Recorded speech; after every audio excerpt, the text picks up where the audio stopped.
호세아 7장 11절 16절 심장이 없는 어리석은 비둘기입니다. 호세아 7장 11절 말씀, 호세아 7장 11절 말씀을 같이 읽습니다.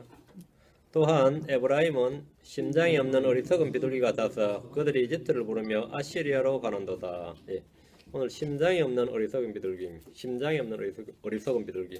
심장이 없는 비둘기가 있을 수 있나요? 심장이 없는 어리석은 비둘기. 이스라엘 에브라임이 꼭 그와 같다 이래 됩니다. 기도합시다. 위대하시고 거룩한 주 하나님 감사합니다. 주님께서 은혜와 복을 위해서 이 시간 주의 말씀을 봉사하게 부어주시고 성령을 통해서 깨닫는 은혜를 허락해 주시길 원합니다.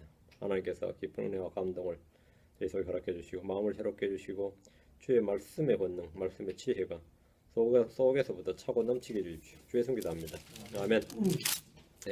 하나님은 에브라임의 불법과 범죄를 지적하시면서 함께 말씀하신 것은 그들의 무지와 불신입니다.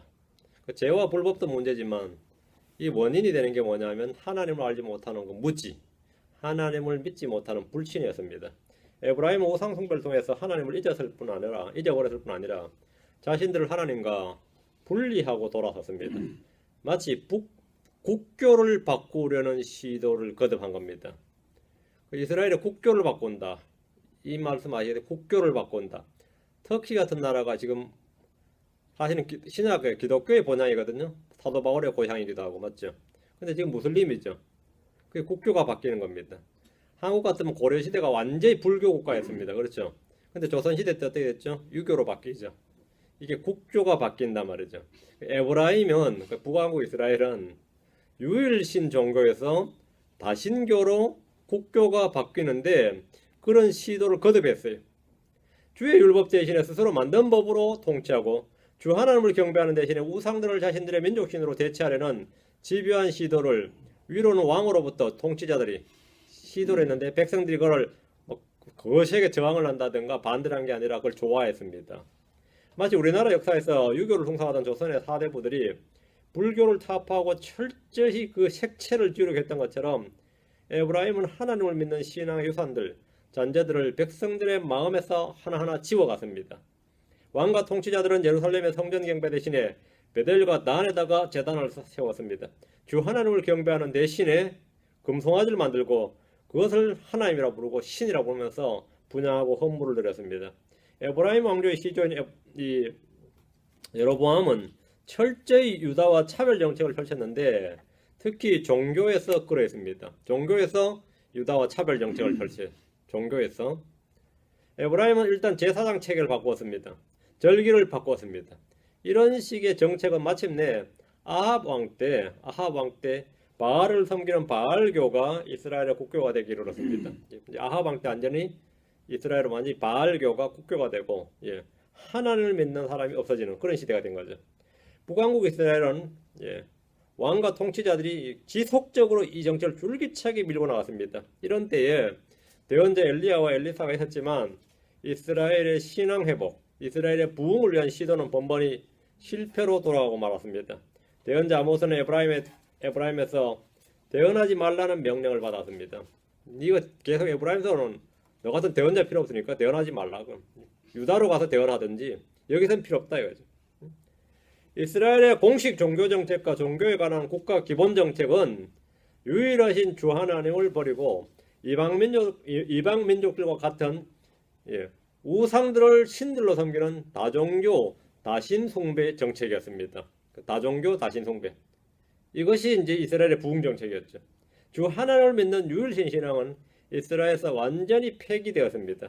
이런 이스라엘을 향해서 하나님께서는 너 에브라임은 심장이 없는 어리석은 비둘기다 이렇게 말씀하셨습니다. 자, 본문입니다. 11절. 또한 에브라임은 심장이 없는 어리석은 비둘기 같아서 그들이 이집트를 부르며 아시리아로 가는도다. 주님은 에브라임을 어리석은 비둘기 같다고 하셨는데 이런 표현은 한국인들에겐 좀 익숙하지 않는 표현입니다. 한국인에겐 좀 어색해요. 양키에게 마찬가지죠. 한국 사람들은 뭐라고 그래야 되냐면 닭대가리 또는 새대가리 이렇게 붕어 새끼 이런 식으로 어리석다는 표현을 사용하는데 여기서 이제 양키들 어리석은 타조라든지 또 어리석은 뭐죠? 공작 맞죠? 그런 거 터키 머리 하면 닭대가리 이만 한국말로 그런 말이죠. 터키 타조 칠면조 또는 뭐 공작, 피칵 이런 거 전부 다 이제 어리석은 거에 비유할 때 쓰는 표현입니다. 근데 비둘기를 어리석은 동물에 비유한 거 이건 잘 쓰지 않습니다. 어리석은 비둘기, 어리석은 뭐 터키가 좀 나왔나요? 어리석은 비둘기. 근데 이건 성경의 표현입니다. 주님은 이스라엘 향해서 어리석고 지혜롭지 못한 백성이라고 하셨는데 왜 그렇게 말씀하신 겁니까? 이스라엘 사람들이 유난히 돌머리들이 많으냐, 이게 지능지수가 떨어지느냐, 뭐 그런 건 아니죠. 자, 신명기 32장 6절, 21절. 호세아서는 이제 여러분이 책갈피를 다 꽂아 놓으시고 신명기 32장 6절, 21절. 하나님께서 이스라엘을 인도하신 하나님이시고 그들의 목자이시고 그들을 낳은 반석이시고 그들의 아버지라고 부르시면서 어느 아버지가 자기 자식한테 이 돌대가리야, 이렇게 이 바보야, 이렇게 안 하죠. 근데 주님께서 여러 번 말씀하신 게 이 어리석은 민족이라고 하셨어요. 신명기 32장 6절. 오 어리석고 지혜롭지 못한 백성이여 너희가 주께 이같이 보답하느냐? 그분은 너를 사실 내 아버지가 아니냐? 그분께서 너를 만들고 굳게 세우지 아니하셨느냐? 주님께서 오 어리석고 지혜롭지 못한 백성이요. 이스라엘은 주님의 은혜를 불신으로 배교로 보답하는 백성이기에 주님께서 어리석고 지혜롭지 못한 백성이라고 하셨습니다. 받은 은혜를 잊어버린 사람이 어리석은 사람입니다. 은혜를 세교거리로 바꾸고 주 예수 그리스도를 부인하는 경건치 아니한 자를 성경은 어리석은 자라 이렇게 말합니다.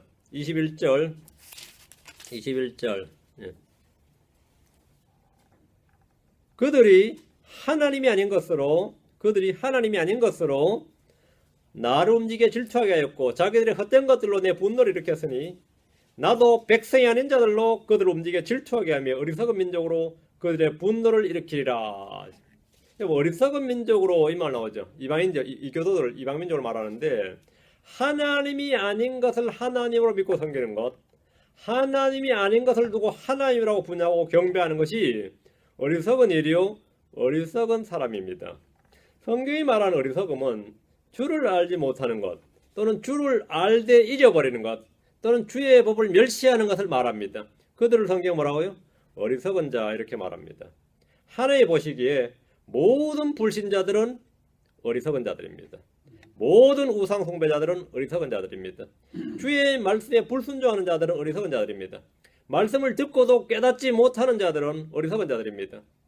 시작에서 사도 바울은 부활이 없다고 믿는 자들을 너 어리석은 자여 이렇게 말합니다.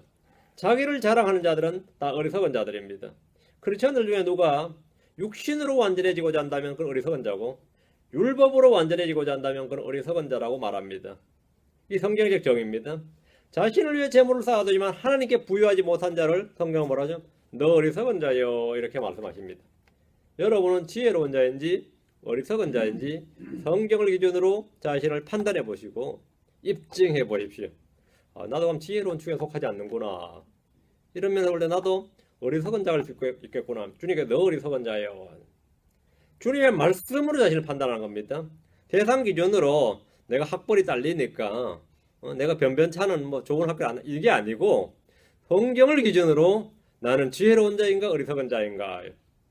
근데 세상에서 지혜로운 자는 많죠.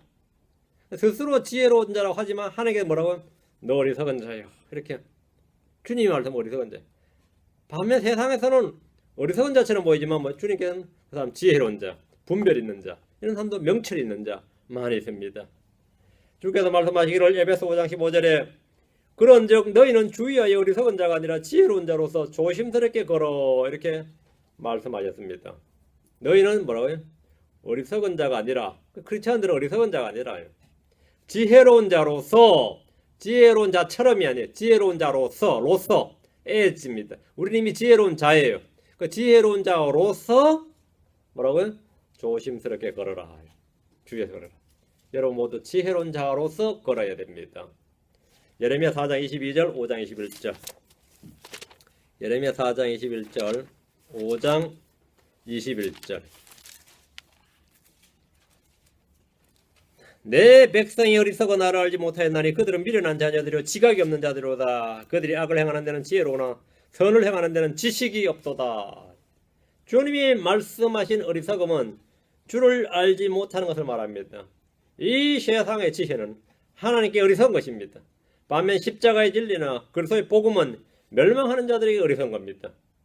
이 시대의 수많은 학자들은 지혜자로 높임을 받지만 그들이 주를 알지 못할 때 주님은 그들을 어리석은 자라고 말씀하십니다. 어리석은 자.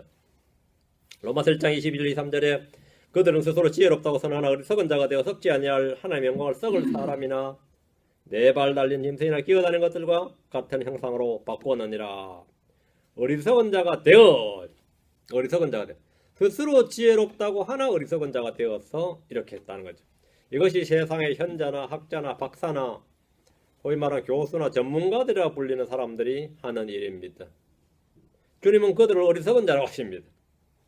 하나님을 알지 못하는 자들은 어리석은 자요 미련한 자녀들이요 지각이 없는 자들입니다.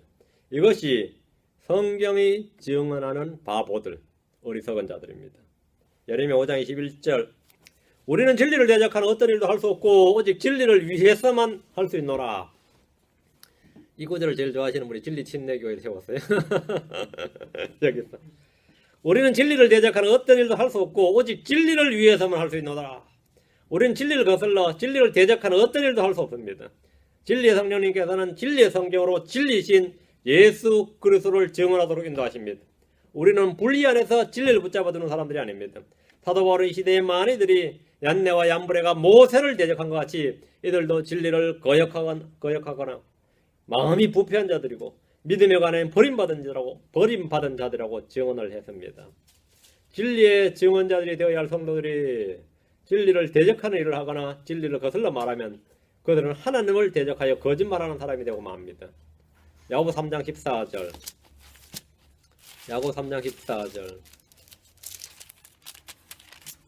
그러나 너희 마음속에 독한 시기와 다툼이 있으면 자랑하지 말며 진리를 거슬러 거짓말하지 말라. 진리를 거슬러 뭐하지 말라? 거짓말하지 말라. 진리를 거슬러 거짓말하지 말라. 진리, 즉 성경 주의 말씀이죠. 진리를 거슬러 거짓말하지 말라. 이 말씀은 우리 성도들이 반드시 기억해야 될 주의 말씀입니다. 우리는 진리를 어떻게 해야 되는가? 우리는 진리를 말해야 합니다. 진리를 말해야 돼요. 잠언 8장 7절에 내 입이 진리를 말하리니 사악함은 내 입술에 가지한 것이로다. 내 입이 진리를 말하리니 진리를 말해야 됩니다.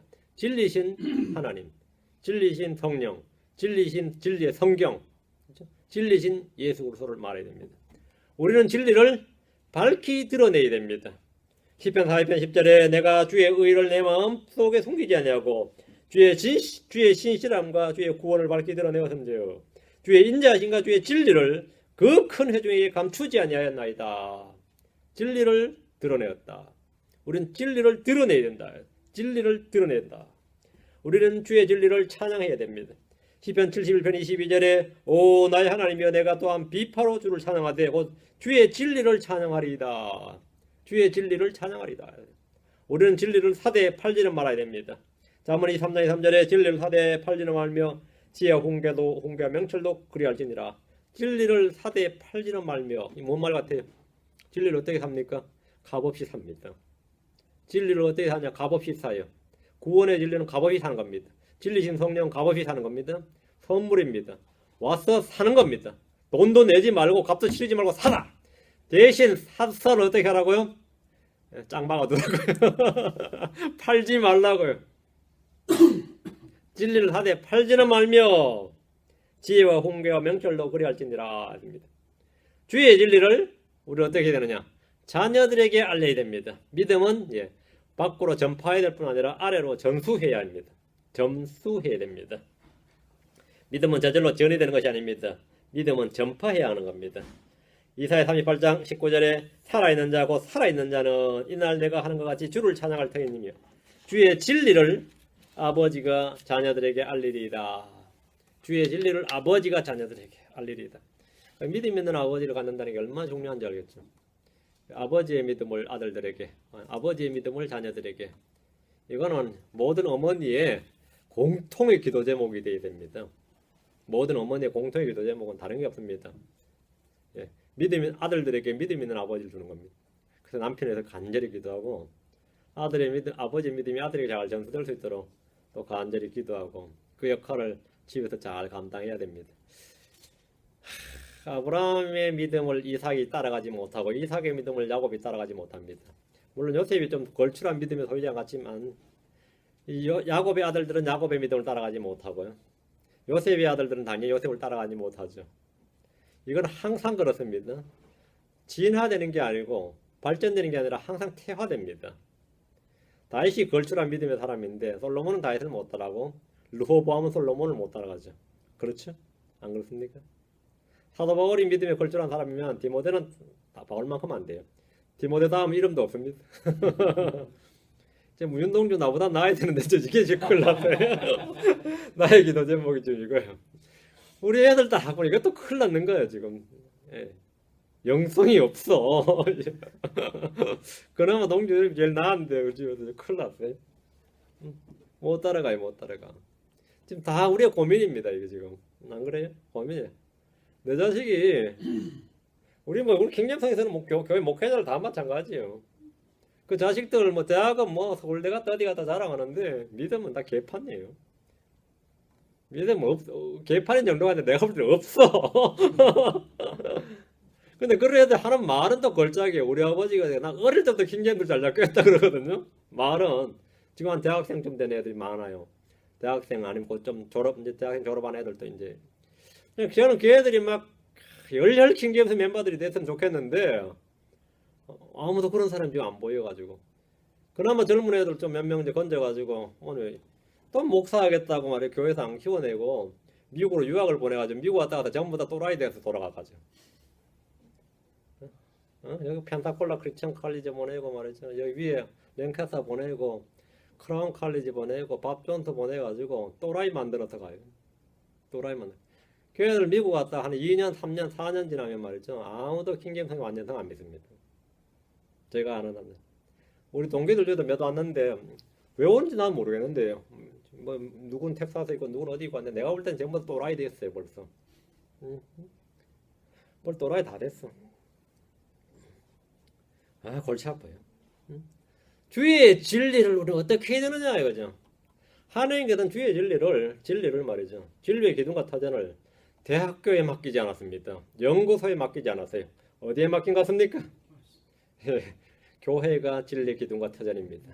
교회가 그 일을 해야 돼요. 그럴 때는 좀 큰 교회들은 전부 다 자체 성경학교 만들어서 또 이상한 거 가르쳐. 여기 와서 배워야 되는데 이게 진리의 기도가 터졌는데 이 교회가 지금 가르치겠다니까 또 안 와요. 이건 작다고. 배워야 되는데 안 그래요? 주님의 진리를 자녀들에게 알려야 되고 전수해야 됩니다. 전수해서 좀 더 나은 저게 돼야죠. 이 캘리포니아에서 제일 유명한 목사가 누군지 알죠? 여기 몇 명 있습니다. 그레이스 처치에 있는 누구죠? 그레이스 처치. 존 메가드가 유명하죠. 또 한 사람이 또 유명한 사람은 갈보리 채플 만든 사람, 척 스미스. 또 한 사람 또 유명한 사람, 그 사람들보다 훨씬 더 탑스타가 하나 있는데 얼바인에 있는 누굽니까? 목적이 이끄는 사람 된 사람. 목적이 리그 오렌이죠. 리그 오렌 목사가 아버지가 목사예요. 근데 평생에 리고렌 목사 아버지가 평생에 성도 제일 많을 때가 15명을 넘어본 적이 없어요. 근데 리고렌 목사는 6만 명인가 지금 7만 명인가 그렇거든요. 미국 교회 그 정도면 엄청난 겁니다. 한국 교회 100만 명하고 맞먹는 겁니다. 미국 교회 6만 명이란 건. 근데 리고렌 목사 6만 명인데 내가 볼 때는 아버지 15명 같은 게 나은 것 같아요. 아들 6만 명짜리 목사보다 15명을 넘어보지 못한 아버지가 더 나은 것 같아. 내가 볼 때는. 근데 뭐 아버지 설교 안 들어봐서 난 모르지만 근데 여기에 리그 오렌이 있으면 그에 필적하는 사람이 텍사스에 한 명 있는데 그게 조엘 오스틴입니다. 조엘 오스틴도 아버지가 목사입니다. 아버지 목사인데 그래서 조엘 오스틴이라는 사람은 아버지보다 몇 배가 아니라 몇백 배 크게 목회를 하죠. 몇백 배 크게 목회하는데 아버지보다 몇백 배 타락한 사람이죠. 몇백 배 타락한 사람입니다. 거의 뭐 벨리알의 자식이라고 할 수 있는 사람이죠. 이게 심각한 거다. 우리는 주의 진리를 어떻게 해야 되느냐? 잠깐 말해야 된다. 밝히 드러내야 된다. 근데 밝히 드러내자고 자꾸 거짓말하고 지금 에브라임이 된 거죠. 하나님에서 거짓말로 증언하는 도다. 이거. 주를 대체해서 거짓말하는 겁니다. 우리는 주의 진리를 밝히 드러내야 되고, 주의 진리를 찬양해야 되고, 주의 진리를 사대 팔지를 말아야 되고, 주의 진리를 자녀들에게 알려야 되고, 주의 진리를 변호해야 됩니다. 이사야 59장 4절에 우리는 주의 진리를 변호해야 된다. 다음에 예레미야 5장 1절에 주의 진리를 구해야 한다 그랬습니다. 만일 너희가 판단의 공의를 집행하며 진리를 구하는 사람을 하나라도 찾을 수 있거나 혹은 거기에 그런 자가 있다면 내가 예루살렘을 용서하리라. 진리를 구하는 사람, 한 사람만 예루살렘에서 내가 예루살렘 용서한다 했어요. 진리를 구하는 사람. 진리가 얼마나 철저하게 멸치를 받고 배척받은지 알겠죠? 주의 진리를 위해서 우리는 용감해야 됩니다. 우리는 주의 진리를 깨닫기 위해서 하나님 앞에서 기도해야 됩니다. 하나님께서 우리가 행할 일들을 보여주셨습니다. 스가랴 8장 16절. 스가랴 8장 16절. 우리가 해야 할 일들이니까 당연히 이 말씀을 기억하시고 내가 이 일을 해야겠다 하고 여러분 결단하셔야 됩니다. 스가랴 8장 13절, 16절. 스가랴 8장 16절. 스가랴 8장 16절. 너희가 행할 일들은 이러하니라. 이게 행할 일들이라다니까 우리가 행할 일들입니다. 너희가 행할 일들은 이러하니라. 너희는 각각 자기 이웃에게 진리를 말하고 너희 성문들에서 진리와 합평의 재판을 집행하며 너희 중 아무도 마음속으로 자기 이웃을 치려고 악을 꾀하지 말고 거짓 맹세를 사랑하지 말라. 이 모든 것은 내가 미워하는 것이니라. 주가 말하노라. 해야 될 일이 뭐라고요? 너희가 각각 자기 이웃에게 진리를 말하고, 이게 1번입니다. 너희 성문들에서 진리와 합평의 재판을 집행하며 진리로 판단하라고요. 진리를 말하고 그 진리를 집행하라. 이것이 우리가 해야 할 일이라고 말씀하셨습니다. 에베소 4장 25절에 그런즉 거짓말을 버리고 각 사람이 자기 이웃과 더불어 진리를 말하라. 우리는 서로 지체니라. 뭘 말하라고요? 진리를 말하라. 이웃과 더불어 진리를 말하라. 이웃과 더불어 진리를 말하라. 우리는 진리를 믿어야 됩니다. 우리는 진리를 기뻐해야 됩니다. 우리는 진리를 알아야 됩니다. 하나님은 모든 사람이 진리를 아는 데 이르기를 원하시고 그 진리가 우리를 자유롭게 합니다. 우리는 진리를 뭐해야 된다? 행해야 됩니다. 진리를 행하는 자는 빛으로 나오나니. 이것이 성도들, 오늘 성도들이, 구속받은 성도들이 진리를 어떻게 대해야 되는가, 이 주께서 주신 말씀입니다. 그런데 지금 에브라임은 어떻게 됐죠? 내가 그들을 구속하였을지라도 그들이 나를 대적하여 거짓말을 하고, 거짓말을 버리고, 각 사람은 거짓말을 버리고 뭐라고요? 자기 이웃과 더불어 진리를 말하라. 진리를 말하라. 14절입니다. 다시 호세아서 7장 14절. 침사에서 울부짖을 때에도 자기 마음을 다하여 내게 부르짖지 아니하였으니 그들은 곡식과 포도즙을 위해 모이고 나를 거역하는도다. 참 이 14절 읽으면서 참 의미심장한 말씀입니다. 의미심장하죠. 이스라엘은 고난 중에서 주님을 찾거나 구하지 않습니다. 그들은 고통 가운데서 울부짖었지만 자기 마음을 다하여 주님께 부르짖지 아니하였습니다. 많은 이들이 삶의 고통으로 억눌릴 때, 막 사바에서 우겨싸움을 당할 때 울기도 하고 원망도 하고 분통도 터뜨리고 말이죠. 자기를 자책하는 애들도 있고 남을 원망하는 사람도 있고 세상을 향해 분노하는 애들도 있습니다.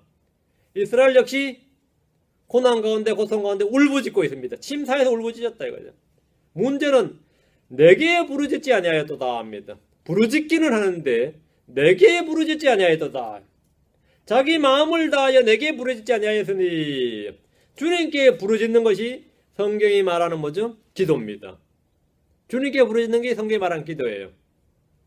성경 말하기를 내가 만일 어떤 식으로든지 그들을 괴롭혀서 그들이 어떻게든 내게 부르짖으면 내가 반드시 그들의 부르짖음을 들을 것이요. 내게 부르짖으면 주님 뭐라고요? 그 부르짖음을 들으신다고 하셨습니다. 성도는 징계를 받을 때나 심판 중에 있을 때나 주님께 부르짖음으로 긍휼을 얻습니다. 요나는 지옥의 뱃속에서도 주님께 부르짖어 기도했습니다. 요나서 2장 2절에 이르되 내가 내 고난으로 인하여 주께 부르짖었더니 그분께서 내 말을 들으셨고, 어디서 부르짖으셨죠? 내가 지옥의 뱃속에서 부르짖었더니 주께서 내 목소리를 들으셨나이다. 부르짖어야 됩니다. 주께 부르짖었더니. 우리는 언제나 어디서나 어떤 상황에서나 주께 부르짖어 기도해야 됩니다. 부모, 형제, 친척, 친구들이 내게 아무런 도움이 되지 못할 때 주께 부르짖어 기도해야 됩니다. 주께서 들으셨다. 주께 들으셨다. 극심한 가난으로 고통받고 있다면 그는 주께 부르짖어야 됩니다. 성경은 말씀하시기를 사람이 자기 살갗을 덮을 옷이 없을 때에 주께 부르짖으라고 하셨습니다. 출애굽기 20장 21절에 그가 내게 부르짖으면 내가 들으리니 나는 은혜로운 자니라. 나는 은혜로운 자니라. 살갗에 덮을 게 없을 때 그가 내게 부르짖으면 내가 들으리니 나는 은혜로운 자니라. 포로로 사로잡혀서 학대를 받을 때 그는 주께 부르짖어야 됩니다. 이스라엘이 주께 부르짖을 때 그들은 구출을 받았고 자유를 얻었습니다. 학대에서 건짐을 받았습니다. 사사기 10장 12절에 또 시돈 사람과 아말렉 족속과 마온 족속이 너희를 학대할 때에 너희가 내게 부르짖음으로 내가 너희를 그들의 손에서 건져내었거늘. 이유가 뭐라고요? 내게 부르짖음으로 내가 너희를 건져내었다. 부르짖음으로. 고통 속에서 부르짖을 때 주님은 그들을 건지셨습니다. 우리는 구할 것을 구하지 않으므로 얻지 못할 때가 너무나 많이 있습니다. 주님은 내게 구하라, 나를 찾으라, 두드리라고 말씀하셨습니다. 성경 말씀하시기를 야고보 4장 2절에 너희가 욕심을 내도 갖지 못하고 죽여서 갖고자 해도 얻지 못하나니 너희가 다투고 싸워도 갖지 못하면 너희가 구하지 아니하기 때문이요. 이렇게 말씀하셨습니다. 자, 다시 14절입니다. 그들은 곡식과 포도주를 위해 모이고 나를 거역하는도다. 에브라임은 곡식과 포도주를 위해 모입니다. 그들은 주를 위한 거룩한 모임은 거역했는데 경제활동을 위한 모임이 주의 거룩한 집회보다 훨씬 더 중요하게 여깁니다. 장터로는 말 안 해도 다 모이죠. 장날 보세요. 집회한다면 그렇게 모이겠습니까? 장날은 다 모인다고. 많은 크리스천들이 무엇을 위해 모이는지 보십시오. 기도회로 모이고 예배로 모이는 일을 무시하지만 곡식과 포도주를 위해서는 힘을 다해서 모입니다. 그들은 하나님의 영광이 아니라 자기 이익을 추구합니다. 예수 그리스도를 섬기지 아니하고 자기 배를 섬깁니다. 로마서 16장 18절, 빌립보 3장 19절. 로마서 16장 18절, 빌립보 3장 19절. 그런 자들은 우리 주 예수 그리스도를 섬기지 아니하고 자기 배를 섬기며 좋은 말과 빼어난 말 솜씨로 순진한 자들의 마음을 속이느니라. 뭘 섬긴다고요? 예수 그리스도를 섬기지 아니하고 자기 배를 섬기며, 여기다 여러분이 언더라인, 자기 배를 섬기며, 자기 배를 섬기며. 에브라임이 곡식과 포도즙을 위해 모였단 말이죠. 이들은 주님을 섬기는 것이 아니라 자기 배를 섬겼습니다. 오늘날 크리스천들이 교회로 모이는 주된 이유 중에 하나가 이겁니다. 특히 교포교회, 은사주의 교회, 기복주의 교회. 왜 모이냐? 교회를 왜 모이죠? 하나님을 섬기고 경배하기 위해서 모이는 집회가 아니라 자기 배를 섬기며, 교회에 와서 기도하고 헌금도 하고 예배 참석도 하고 이런저런 일을 하면 가정도 사업도 더 잘 될 것이란 믿음과 소망이 있기 때문에 모입니다. 주 예수 그리스도를 섬기려면 자기 부인이 필요하고 희생이 필요하고 고난이 요구됩니다. 이건 누구나 다 싫어하는 겁니다. 본능적으로 싫은 겁니다. 왔는데 내가 예배를 드린다는 말이 알고 보니까 뭐였습니까? 주님을 월십한다. 이 말은 알고 보니까 sacrifice더라 이거죠. 희생은 뭐예요? 희생이란 게 기본적으로 뭐죠? 손해입니다. 예배란 기본적으로 sacrifice입니다. 희생이에요. 내가 왜 희생을 하냐요? 나는 profit, 이익을 위해서 왔는데 나는 가서 보니까 이익이 되는 게 아니라 끊임없이 희생을 해야 되더라는 거죠. 예배는 희생을 드리는 겁니다. 그것이 시간이든 돈이든 여러분 자신이든 간에 뭐를 드리든 하여튼 sacrifice가 있는 겁니다. 그렇죠. 그런데 오늘날 교회는 sacrifice를 위해서 모인 게 아닙니다. profit을 위해서 모입니다. 이익을 위해서 모입니다. 자기 배를 섬기며, 예수 그리스도를 섬기지 아니고 자기 배를 섬기며, 그 예배를 드리는 것도 자기 배를 섬기기 위해서예요. 사람들의 칭찬과 인정 대신에 모욕과 수치와 멸시가 따르는 것, 이게 주님을 섬기는 겁니다. 보상이 아니라 손해가 따릅니다. 어떨 때는 막심한 손해가 따라요. 반대로 자기 배를 섬기는 자들은 그런 것이 전혀 없습니다. 성령을 외치면서 은사를 달라고 외치면 그만입니다. 주님께 복주시기만을 빌면 그만입니다. 이런 것은 자기 부인과 희생과 성김과 고난이 전혀 필요하지 않습니다. 여러분 지금 누구를 섬기고 있는지, 무엇을 섬기고 있는지 한번 판단해 보십시오. 말씀을 가지고 판단해 보십시오. 그 열매로 그 일을 알 수 있습니다. 끊임없이 sacrifice가 나한테 일어난다. 그럼 주님을 섬기는 겁니다. 근데 그렇지 않다. 자기 배를 섬기는 겁니다. 빌립보 3장 19절. 빌립보 3장 19절. 평생 교회 다녀도 자기 배만 섬긴 사람들, 주님을 섬긴 게 아니라 자기 배만 섬긴 사람이 수두룩합니다. 그들의 마지막은 파멸이요 그들의 하나님은 그들의 배요 그들의 영광은 그들의 수치스러운 일에 있고 그들은 땅의 일들을 생각하느니라 했습니다. 이 구절에서 그들의 하나님은 그들의 배요 이 말씀을 보십시오. 그들의 하나님 누구라고요? 그들의 배라잖아요. 배를 섬겼다잖아요. 자기 배를 섬긴 이들은 그들의 배가 그들의 하나님입니다. 그래서 배를 섬기는 자들의 모임, 배를 섬기는 그들의 배가 하나님인 자들, 그런 회중들의 교회는 언제나 번성하고 늘어납니다. 그건 언제나 번성하고 늘어나요. 언제나 번성해요. 15절입니다. 내가 그들의 팔을 싸매어 강하게 하였을지라도 그들이 해악을 꾀하여 나를 대적하는도다. 주님께서 에브라임의 팔을 싸매어 강하게 했다는 것은 엘리사 때에 하나님께서 시리아를 3번이나 치게 하신 사건을 말합니다. 엘리사는 죽기 전에 이스라엘 왕 요아스에게 활과 화살을 취해서 동쪽으로 창을 열고 쏘게 했습니다. 이것은 주의 구출의 화살이었습니다. 자, 열왕기하 13장 17절 한번 봅시다. 열왕기하 13장 17절. 내가 그들의 팔을 싸며 강하게 하였을지라도 이 예가 여기입니다. 열왕기하 13장 17절. 예, 요아스 왕 때입니다. 열왕기하 13장 17절. 엘리사는 이스라엘에서 후신 같은 그런 존재였어요.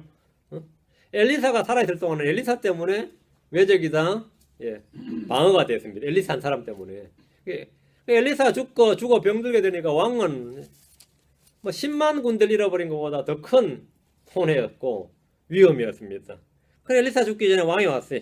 그리고 엘리사가 하는 말이 14장 17절. 이르되 동쪽으로 창을 여소서 하니 그가 열매 이에 그가 이르되 쏘소서 하므로 그가 쏘매 엘리사가 이르되 이것은 주의 구출의 화살고 시리아로부터 구출받게 하는 화살이니 왕이 야벡에서 시리아 사람들을 치되 그들이 소멸될 때까지 치리다 아니라 친다. 시리아 사람 친다는 거죠. 시리아 사람 친다. 주의 구출의 화살이다. 주의 구출의 화살이다. 주님께서 그들의 팔을 싸면서 강하게 하심으로써 요아스 때 이스라엘은 시리아의 침략을 물리칠 수가 있었습니다. 그럼에도 불구하고 그들은 하나님께 감사하고 그를 의지하고 부르짖는 대신에 해악을 꾀하고 하나님을 대적했습니다. 은혜를 받았지만 그 은혜대로 보답하지 못하는 사람들은 오히려 그것이 재앙이 됩니다. 죽게 받은 은혜를 악을 꾀하는 데 쓰는 크리스천들이 많이 있습니다. 그들이 해악을 꾀하여 나를 대적하는도다. 주님께서는 그들을 강하게 해줬더니만 해악을 꾀하여 나를 대적하는도다. 주님을 믿고 순종하는 성도들이 아니라 주님을 대적하는 성도들이 에브라임이었습니다. 주님을 대적하는 성도들이었다. 주님께서 자신을 대적하여 걷는 자들에 대해서 어떻게 하실지 이미 모세 율법을 통해서 자세히 기록해 두셨습니다. 자, 레위기 26장 21절에서 28절에 3번 나오는 말씀이 있습니다. 레위기 26장 21절에서 28절 21절 봅니다. 너희가 나를 대적하여 걸으며 내 말에 귀를 기울이지 아니할진대 내가 너희 죄들에 따라 너희에게 7배나 더 재앙을 내리라.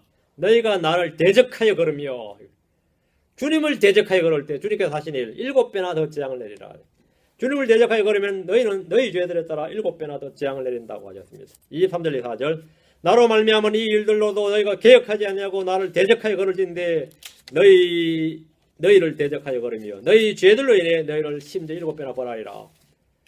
주님께서 이스라엘이 나를 대적해서 주님을 대적해서 걸으면 주님 자신도 너희를 대적하여 걸으며 그리고 징계하신다.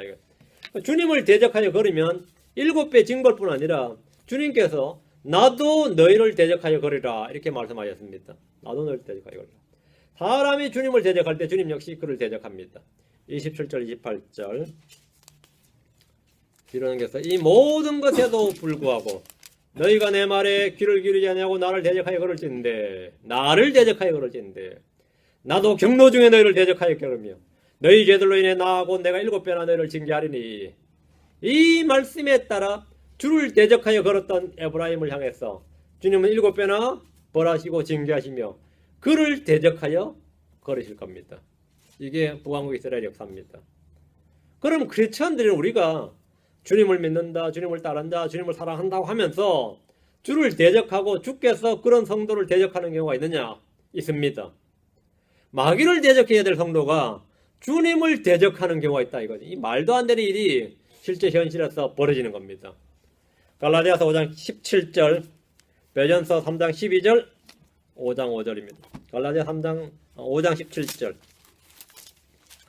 베전 3장 12절, 갈라디아 5장 17절. 성도들이 어떻게 주님을 대적하여 걷느냐? 하나님은 우리는 성령을 따르지 않고 육신을 따라 걸음으로써 성령을 대적합니다. 성령은 하나님인데 하나님을 대적한다 이 말이죠. 하나님은 그러면 그 육신을 대적하십니다. 갈라디아 5장 17절. 육신은 성령을 대적하여 욕심을 부리고 성령은 육신을 대적하나니 이 둘이 서로 반대가 되므로 너희가 원하는 것들을 너희가 능히 하지 못하느니라. 육신과 성령이 서로 대적하죠. 우리의 육신은 하나님이신 성령을 대적합니다. 성령께서는 육신을 대적하십니다.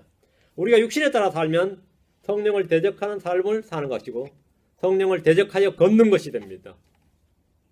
우리가 육신을 따라 살면. 성도가 언제 하나님을 대적하여 걷느냐? 육신을 따라 걷는 것. 육신을 따라 사는 것이 뭐라고요? 하나님을 대적하는 겁니다.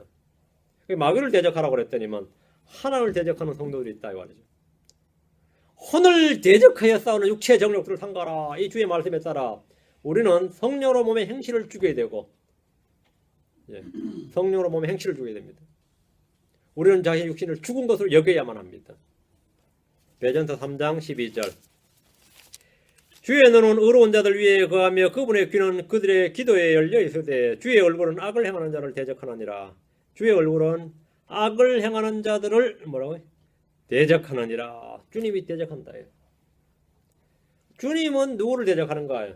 악을 행하는 자를 대적하십니다. 크리스천이 되었다는 것은 죄를 지어도 된다는 허가증을 받은 것이 아닙니다. 우리가 율법 아래 있지 않고 은혜 아래 있다는 말은 죄의 면허증이 아닙니다. 구원은 불법의 면허장이 아닙니다. 구원받은 성도라 해도 악을 행하는 자라면 주님은 그를 대적하십니다. 다음 베전서 5장 5절. 유로연계에서 베전서 5장 5절. 하나님은 교만한 자를 대적하십니다. 우리가 교만하게 걷는다는 것은 하나님을 대적하는 겁니다.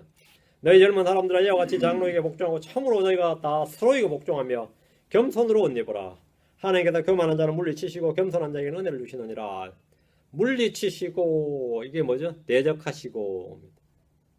주님이 어떤 사람을 대적하시면 그는 절대로 형통할 수 없습니다. 절대 형통할 수 없습니다. 다음 다시 호세아서로 와서 7장 16절. 그들이 돌아오나 지극히 높은 신에게 돌아오지 아니하니 그들은 속이는 활 같도다. 그들의 통치자들은 자기들의 혀를 날뛰게 하였으므로 칼에 쓰러지리니 이것이 이집트 땅에서 그들에 대한 조롱거리가 되리라.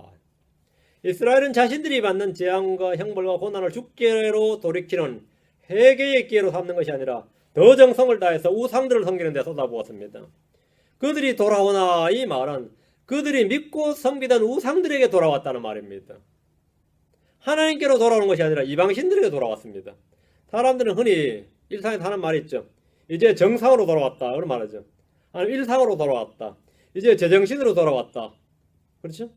이스라엘은 우상 숭배가 일상이었고 정상이었던 그런 나라였습니다. 돌아왔다는 말이 뭐로 돌아온 거죠? 그들 일상으로 정상으로 돌아왔어요. 그 우상 숭배로 돌아온 겁니다. 우리가 우상을 잘 섬길 때 전에 이런 일이 없었는데 이 말이. 그 더 잘 섬겨요. 하나님께로 돌아온 게 아니라 우상으로 돌아와야 돼요. 하나님께로 돌아오지 않았습니다. 우상에게로 돌아왔어요. 우상에게로 돌아왔어요. 우리 10절에 보면 주 자기들의 하나님께로 되돌아오죠. 주 자기들의 하나님께로 돌아오지 아니하며 그분을 찾지 아니하는도다 했죠. 그 하나님께로는 돌아오지 않았어요. 그들 어디로 돌아왔죠? 돌아왔다 해서 돌아왔다는 말은 우상에로 돌아왔다는 말입니다. 다음 그들은 속이는 활 같도다. 이 말씀은 이 표현법은 이제 속이는 활 이런 표현도 이제 한국식으로는 잘 안 쓰는 표현입니다. 속이는 활 이게 어떤 활 같아요? 속이는 활. 이 말씀은 화살을 장전하지 않는 활을 당기는 신용만 하는 겁니다. 자 저기 활을 가지고 이렇게 하면 어떻게 되죠? 활만 가지고 화살은 이거 없어요. 저 멀리서 보면 어떻게 되는 거죠? 저 사람 활 잡고 나를 쏘는 것 같죠? 그러나 실제 화살은 날아오지 않아요. 화살이 없어요. 그게 속이는 활입니다. 그 쏘은 사람들은 뭐라 하죠? 얼른 피하겠죠. 활만 가지고 이렇게 해도 화살이 장전된 줄 알고, 그게 쏘기는 활입니다. 예. 쏘기는 활이란 것은, 예, 활을 당기는 신용만 하는 겁니다.